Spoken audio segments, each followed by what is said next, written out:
Sharing.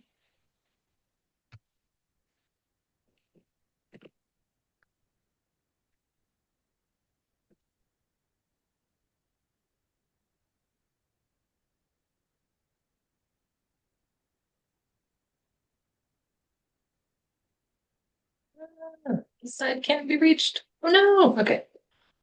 What is this?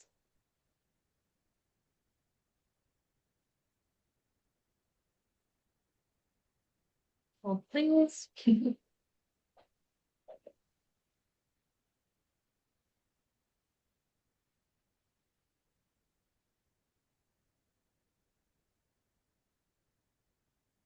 I'm gonna try again.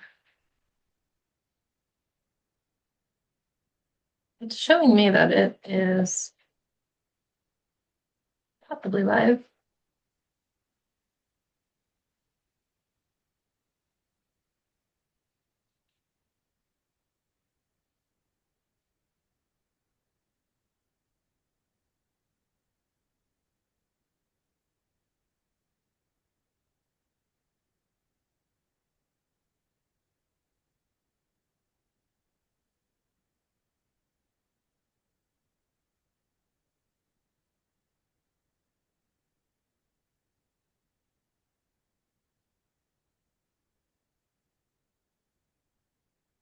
Okay, we are live. Sorry about that.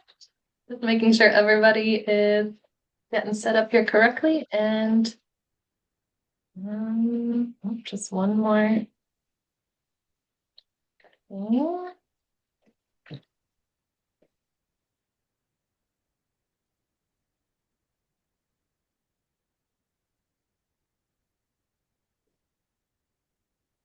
Looks like we're having a small issue with the image that's showing up, so I'm just going to troubleshoot that quickly. Sorry for those of us who are joining. Just a moment. We'll be right with you. All right, we're going to try turning that reciprocal.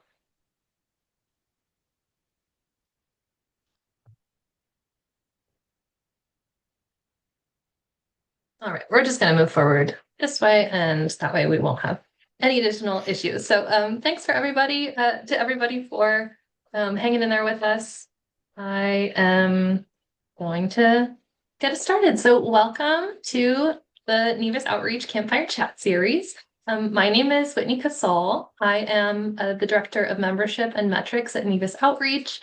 I'm an adult with Nevi, and so as a patient with CMN, I've been involved in the Nevis Outreach community for over 25 years. And today we're going to be talking about the topic of men's mental health. So I'm excited to be joined by my colleague Joel Nelson, who is a fellow UPATI fellow in training. That's the European Patients Academy on Therapeutic Innovation. And we were even able to meet recently at the Global Skin Conference in Prague. So Joel is an award-winning patient advocate who uses his story to inspire change. He shares his lived experience with chronic illness, pain, and associated mental challenges to educate whilst helping others feel less alone. Joel is also the founder of Psoriatic Disease UK, a patient-led organization that aims to build digital peer support spaces and raise awareness for everyone impacted by psoriasis, psoriatic arthritis, and associated conditions. He's also the host of the Joel Nelson podcast and the Chronic Pain Club talk show, where he facilitates conversations, building a growing global community of peer support and awareness for those living with chronic conditions and those who support them. Welcome, Joel. Thank you so much for having me. And yeah, hearing you read all those out makes me realize I probably could help myself when we talk about the topic of burnout, surely, because there's an awful lot there. So thank you so much for the lovely introduction. I appreciate it. And it's lovely to join you all today. Yeah, we're so happy you could join us today, and we're excited to hear more about your experience as we talk about men's mental health. So June is regarded as Men's Health Month, and we wanted to highlight this important initiative and take some time to talk about what is men's mental health? Why does it matter? And so maybe you can share a little bit of your initial thoughts on this topic. Yeah, and yeah, I use a lot of personal experience, so I suppose I should caveat it by saying obviously this can be different for everyone, especially with such a personal topic like mental health. But I find so I live with psoriatic disease. We'll be talking about psoriasis a lot today, but there's other elements to that in that there's also a physical disability because I have arthritis. I've lived with arthritis since I was a child. So I've had lots of stigma with my condition, whether that be in a wheelchair as a child, whether that be the physical rashes of psoriasis, which some people might be familiar with, but there's lots of different types of rashes. So particular rashes might not look like psoriasis, and people maybe jump to conclusions or think they're contagious and things like that. So when I talk about mental health, it's not to be confused with the sort of even more challenged and stigmatized sort of mental illness, which there is elements of that. I have depression as a comorbidity of my disease and those sort of things. But for me, it's so much more holistic than that. It's about my well-being. It's about my life balance. It's about everything from work, families, relationships, making time for a social life, doing things that keep me well.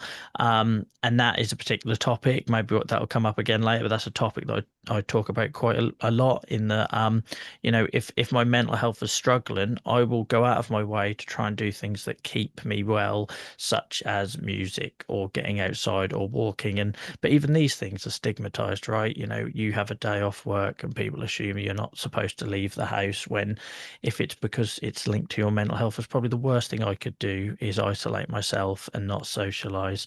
So for me, it's so much more than it's a horrible term, but it gets said a lot, being a bit sad or being a bit down, or it's that whole holistic me as a person, what keeps me well, and also how that dovetails into my physical condition. Because living with something like skin disease, I'm sure your viewers might be able to relate, depending on what that is doing, has a big impact on how well my mental health is doing. Absolutely. Yeah. I think about the way that mental health has sort of become more of a topic in the mainstream that we see now than we did even 5 or 10 years ago. But specifically as it pertains to men is sort of like I view that as sort of a subset, an additional topic that is maybe a place, like you said, where there's more stigma or it's less talked about. And so I can really think about all of the members in our community who are also dealing with those topics you mentioned, like caregiving, like living with a physical difference, tending to their skin, whatever it may be, that definitely creates challenges around mental health. And so, talking today a little bit about what can we do to support our mental health, what are the aspects of mental health that are good to be aware of, because mental health is also just kind of a nebulous sounding topic, right? Like you said, is it just when you're a bit sad versus happy? No, it encompasses all of these aspects of life. So um, I'm really excited to hear a bit more about your experiences. So I'm thinking about, in the CMN community, especially living with a visible difference or as supporting somebody with a visible difference. Could you talk a little bit from your experience about what it means to live with a difference and how maybe you felt, yeah, your feelings around that and how it layers specifically onto mental health? Yeah, and I think it's probably one of the main reasons I went on to be a sort of mental health and skin disease advocate because it was kind of not considered a priority from day one. So because I presented as a child with arthritis, and all the focus was on what hurt and where and which joints were affected and getting me out of a wheelchair and all these sort of things, I'd actually mentioned my skin right from the start. As a teenage boy, I'd mentioned these rashes. They're in quite intimate areas. They certainly don't look like what you would associate with maybe if your viewers are not familiar with traditional psoriasis. I don't get plaques on my elbows and knees, that sort of thing. I get something that's called inverse psoriasis, and it's in quite intimate areas. It looks very different. I was mentioned this as a 13, 14-year-old boy, and I was just told I was a teenage boy and I needed to spend more in the lot more time in the shower and I needed to wash more. And when you think about it now as an adult, that's horrendous things to tell a child because it's basically saying it's your fault. You caused your Mhm. skin disease. Um, and and there's stigma there against males right from the start. So right from the start of my journey with living with a skin condition as a young man, I felt like it was my fault, or it wasn't important, or all that people cared about was what pain I was in, rather than how this thing that affected how I looked made me feel. And I had lots Mm. of horrible experiences, which we haven't got time to go into, but school changing rooms are not a fun place when you're a 14-year-old with intimate rashes, and all the bullying and things that come with that. Um, and it wasn't until my mid-20s when I was covered in, I had a bit of a stressful life event, and I ended up having like blisters on my hands and feet, rashes on my head. I still had the intimate stuff. But because they all looked different, I wasn't even educated enough to know that these were all the same condition. That's just what part of the body they presented on was how it looked. Um, and yeah, my experience was a 3-4 minute appointment with a dermatologist who said, "Oh yeah, that's psoriasis." They gave me a fact sheet and off I went. And that was 25 years ago. And I've only seen a dermatologist once since, because even to this day, the the focus, the priority is all on my physical mobility, my pain, what hurts where, rather than how it makes me feel. And when I advocate about my sort of relationship with skin and trying to get across how people need to change that conversation in appointments and things, just to ask me what's my priority, or what's bothering me, or what do I need, rather than what hurts and where, is that, I could be sitting here talking to you today with a rash that you can't see. For all you know, my entire torso could be covered. It's not, but it could be, but I know it's there. So just because you can't see it, it doesn't mean it's not important. And this has Mm. been something I've tried to advocate for years now, because people assume if your rashes, your skin condition is not visible, then you're all right. I still get DMs to this day. Well, it must be nice for you because your skin looks great. But yeah, but that's stuff you can see. I can't put the stuff that doesn't look great on Instagram and things like that. So I think unfortunately for me, my relationship was with skin, my skin was stigmatized like from the very beginning, and then it's been really hard for me to shake that. I still put that self stigmatization kind of thing on myself. I don't know if anyone out there can relate to that, but I'm the first to lose my confidence or feel like I Mm. need to have an extra shower if I've got more rashes and these sort of things. Right. Yeah, I'm really hearing that sort of denying of the lived experience of you seeking out support, or maybe your parents at the time or whoever it was, and being met with, I mean, a little bit of disinformation. It's quite a lot of Yeah. Yeah. disinformation in the beginning, which I know people in our community have also experienced, especially in the past, when, internet wasn't, or resources weren't readily available. A lot of people with CMN get horrible information that's just absolutely not accurate at the time at the time of birth. When they're seeking information about it, they hear things that are often not true.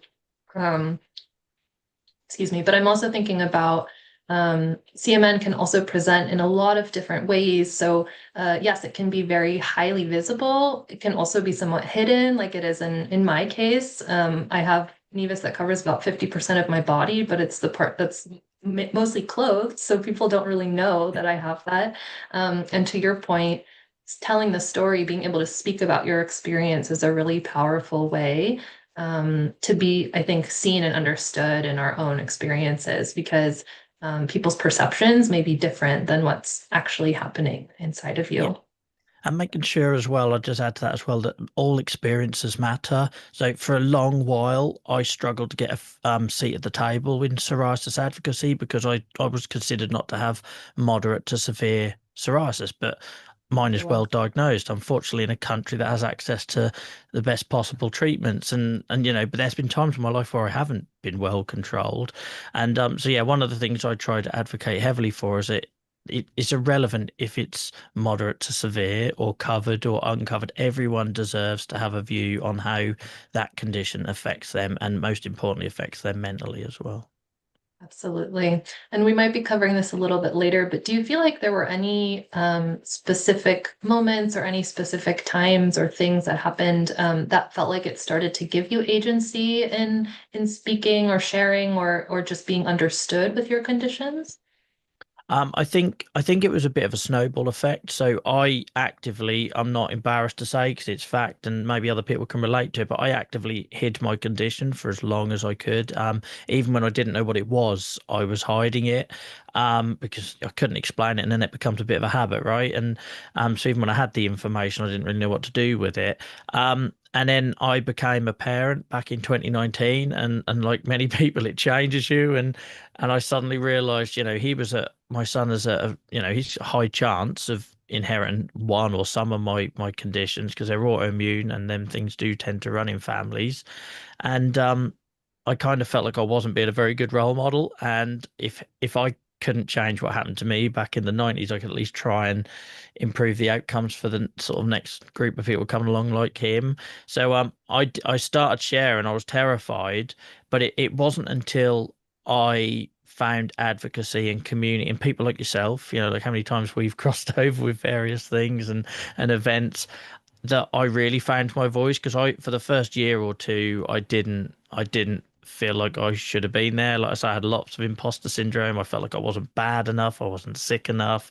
I didn't have much of a story, these sort of things. But then when you find that community and you realize there's lots of people that have been in that position, that's what turbocharged me and my work and finding the charity. And because you suddenly realize, I spent 10, 15, 20 years sitting there thinking, it's me. I'm a failure. I'm doing something wrong. If you turn to social media, it'll tell you that something you're eating, something you're doing, something you're not doing. It's all the burden is on the patient, and that's wrong.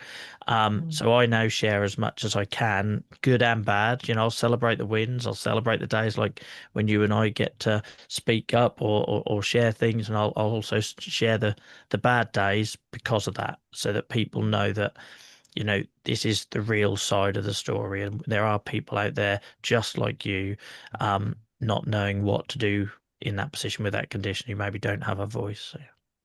Yeah, that community piece is so key. We see it at Nevis Outreach too, just the connections made at our conferences or through social groups, like social media groups, for families to feel like, oh my gosh, we're not alone, even though we're considered a rare condition.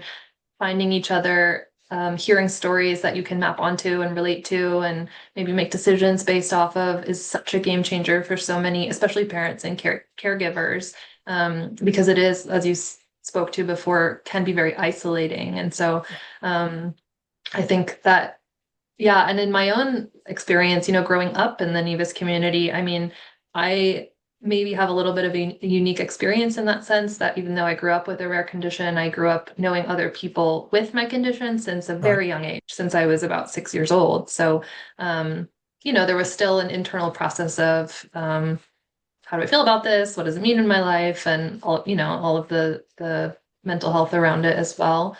But I think having that external sort of reflection of, well, I know other people who are also dealing with this, even just planted a seed of you're not alone in it. And so I'm just thinking about, your podcast and your Chronic Pain Club talk show and all of this stuff, that I think just even sharing our stories and having this conversation is also a step in helping other people feel like, yeah, that there are people who understand what it is that you're going through.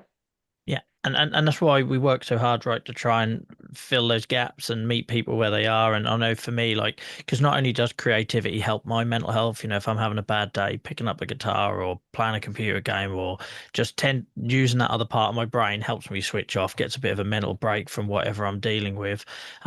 And I figure there's lots of other people doing that, listening to podcasts, or whatever. So I think it's really important that we aren't scared to try things like this and different things to meet people where they are, because if we all do the same thing, we're just preaching to the choir that we already know about. So yeah, thank you for doing webinars like this on different platforms and giving people the opportunity to hear that it's not just them, or it isn't anything they did wrong. Yeah, absolutely.